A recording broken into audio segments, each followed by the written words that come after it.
Hello friends, हम बात करते हैं आज मैकेनिकल मटेरियल प्रॉपर्टीज की। हमारे लिए मटेरियल प्रॉपर्टीज जानना जरूरी क्यों है? मटेरियल प्रॉपर्टीज जानना हमारे लिए जरूरी इसलिए है कि हम उसका यूज कहाँ करते हैं, कैसे करते हैं और किस लिए करते हैं। ठीक है, तो आगे बढ़ते हैं। हमारे पास पहला टॉपिक है इसमें इलास्टिसिटी। अब बात ये आती है कि इलास्टिसिटी होती क्या है।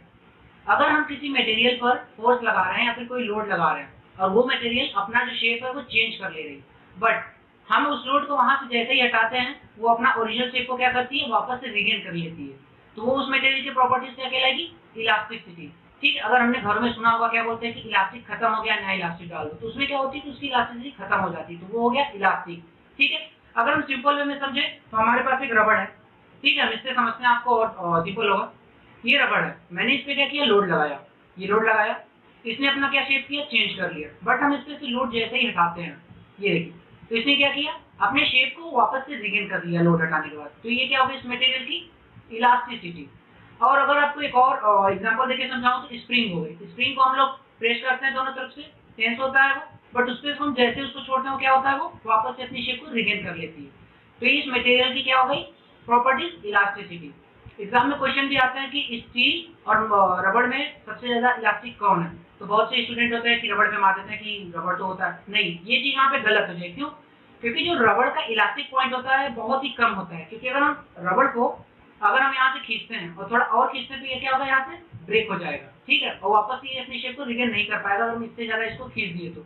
बट स्टील में क्या होता है कि स्टील को हम कितना भी खींच सकते हैं, बहुत ज्यादा खींच सकते हैं, तो उसकी जो इलास्टिक पॉइंट होती है वो बहुत ज्यादा होती है। ठीक है, तो अगर आपको आगे से ऐसे कोई क्वेश्चन मिलते हैं एग्जाम में तो आप किस पे टिक मारेंगे? स्टील पे। आगे बढ़ते हैं, हमारे पास है प्लास्टिसिटी। अभी प्लास्टिसिटी क्या होती है?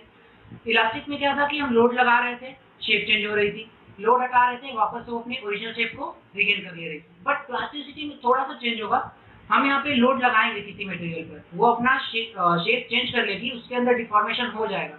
बट हम लोड हटाने के बाद भी उसका डिफॉर्मेशन चेंज नहीं होगा, वो अपने ओरिजिनल शेप में नहीं आएगी। वो उस प्रोडक्ट की क्या कहलाएगी? प्लास्टिसिटी। ठीक है, जैसे हम रबड़ को खींचे, वापस से छोड़े तो आ गया, बट उस रबड़ को एक पॉइंट के बाद अगर हम खींच दिए तो वापस नहीं आएगी। अगर हम स्प्रिंग को एक पॉइंट के बाद खींच दिए तो वापस वहां से नहीं आएगी। तो उस मटेरियल की क्या हो गई? प्लास्टिसिटी। ठीक है, आगे देखते हैं, अपने पास नेक्स्ट टॉपिक है डक्टिलिटी। अब ये डक्टिलिटी क्या होती है? थोड़ा सुनने में नया वर्ड लग रहा है। डक्टिलिटी वो होती है कि किसी भी मटेरियल को खींचकर एक वायर के रूप में कन्वर्ट करना ही डक्टिलिटी कहलाती है। इसका सबसे अच्छा एग्जांपल है कॉपर वायर। अब कॉपर वायर देखो कितनी पतली पतली होती है। तो कॉपर वायर एक बहुत ही अच्छा डक्टाइल मटेरियल है क्योंकि आप उसे कितना भी खींच के वायर के रूप में कर सकते हो। ठीक है, यहाँ तक आपका क्लियर हो गया। आगे बढ़ते हैं तो आते हैं ब्रिटलनेस। अब ब्रिटलनेस क्या है? ठीक है, तो ब्रिटलनेस देखेंगे क्या होता है कि इसमें अब अपन सिंपल वे में समझे तो इसको हम बोल सकते हैं the lack of ductility it's called brittleness. मतलब कि हम किसी मटेरियल को खींच ना पाए, उस अगर उसको खींचने की कोशिश, आप इसको ऐसे समझिए कि जो हमारा ब्रिटलनेस का मटेरियल होता है उसे हम थोड़ा भी ना खींच पाए। इलास्टिसिटी में आप चेंज कर लेते हैं, प्लास्टिसिटी में डिफॉर्मेशन हो रहा था और अपने क्या बोलते हैं डक्टिलिटी को क्या करते खींच के एक वायर के रूप में कर रहे थे। ठीक है, बट ब्रिटलनेस में क्या होगा, अगर हम किसी चीज को खींचने की कोशिश करेंगे तो वहीं पे वो चीज मटेरियल ब्रेक हो। इसका सबसे अच्छा एग्जांपल है कास्ट आयरन। कास्ट आयरन को भी अगर हम खींच के लेंथ में बड़ा करना चाहें तो नहीं होता है। ठीक है, तो ये हो गया अपना ब्रिटलनेस। देखते हैं कि मेलेबिलिटी क्या होती है। अब इसे हम देखते हैं डक्टाइल मटेरियल से। डक्टाइल मटेरियल में क्या हो रहा था कि हम किसी भी मटेरियल को खींच के लेंथ में बड़ा कर रहे थे। ठीक है, बट यहाँ पे मेलेबिलिटी में ये जानना है कि उससे सिर्फ लेंथ नहीं बढ़ा सकते, हम उसको लेंथ और एरिया दोनों में करते हैं। आपने देखा होगा कि अंकल लोग चादरें बनाते हैं पीट पीट के। ठीक है, या फिर लोहार लोग बनाते हैं, वो चाकू बनाते हैं या फिर एक्स बनाते हैं, ये सारी चीजें बनाते हैं तो क्या करते हैं उस पर वो कंटिन्यूसली हैमरिंग करते हैं। तो किसी भी चीज को कंटिन्यूसली हैमरिंग करके चोट पहुंचा के उसको फैलाना, शीट के रूप में बनाना, वो क्या कहलाता है? मेलिएबिलिटी। मतलब डक्टाइल मटेरियल को खींचे एक वायर के रूप में, मतलब लेंथ बढ़ा रहे थे, और मेलिएबिलिटी क्या होगा, दोनों चीजें बढ़ जाएंगी। ठीक है, तो समझ में आ गई आपको यहाँ पे। फिर अगला अपना देखते हैं कि अपने पास क्या है नया टॉपिक। अपने पास आता है फिर क्रीप। अब देखते हैं यहाँ पे क्रीप क्या है। क्रीप वर्ड थोड़ा सुनने में नया अजीब लगेगा। क्रीप क्या होता है कि किसी चीज पे कांस्टेंट लोड बहुत ही समय से दिया जाए और उसके अंदर स्लो डिफॉर्मेशन, मतलब it's under constant load slow deformation, it's called creep. आपको इसमें दो एग्जांपल देता हूँ। पहला तो अंडर लोड और देन अंडर टेम्परेचर।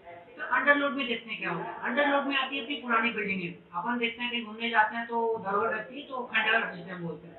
तो क्या वो क्रीप का बहुत ही अच्छा एग्जांपल है। क्या हुआ, उस पे कांस्टेंट लोड पड़ा, एटमॉस्फेयर के द्वारा पड़ा, क्योंकि वो अपने, अगर कोई चीज हमको पता है अगर कांस्टेंट में रहे, निर्वात में रहे, तो उसके ऊपर कोई भी चीज नहीं होती। अगर आप कांस्टेंट में रहे तो उसमें फ्रिक्शन भी नहीं होगा, ठीक है।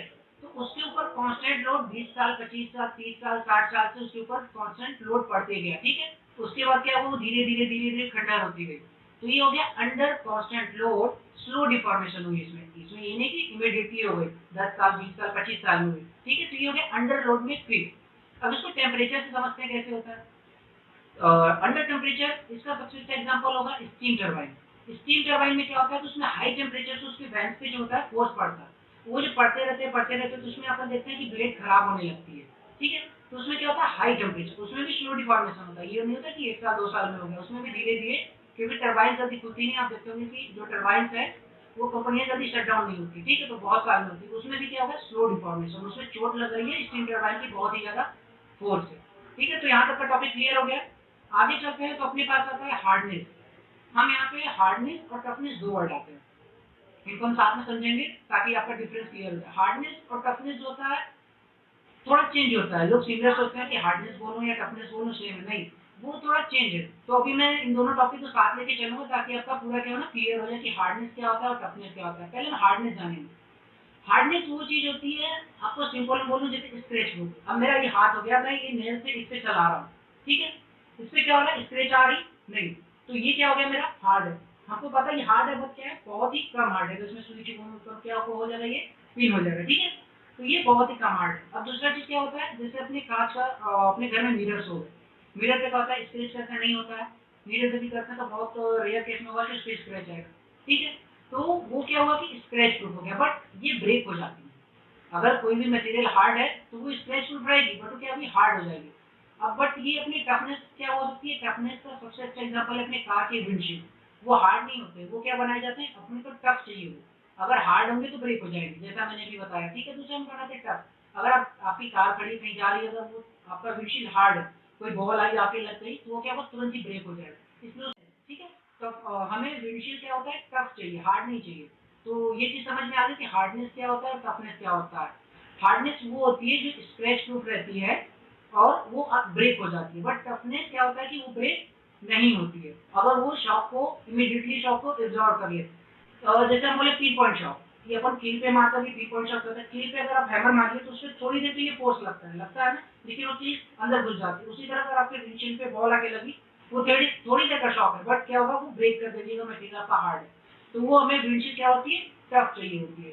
तो आई होप आपका ये हार्डनेस और टफनेस क्लियर हो गया होगा। आगे चलते हैं, हमारे पास लास्ट टॉपिक है फैटिग। अब फैटिग क्या होती है, फैटिग वो चीज होती है कि हमारे ऊपर लोड पड़े, लेकिन वो लोड क्या हो कि बार बार चेंज होती जाए, ठीक है। लोड तो उस पर पड़ रही है, लेकिन वो कॉन्स्टेंटली लोड क्या हो रही है, चेंज होती जा रही है। तो उस लोड के चेंज होते ही उसमें थकावट आती है, जो उसमें क्या बोलते हैं, फैटिग।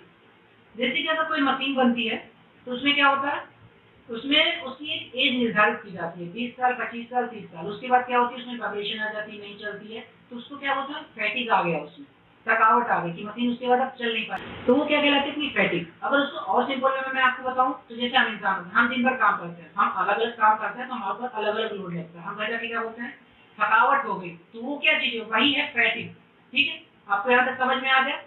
तो इस टॉपिक में अगर आपको और भी कोई दिक्कत हो तो आप कमेंट कर सकते हैं, उसको सॉल्व करने की मैं पूरी पूरी कोशिश करूंगा। Thank you.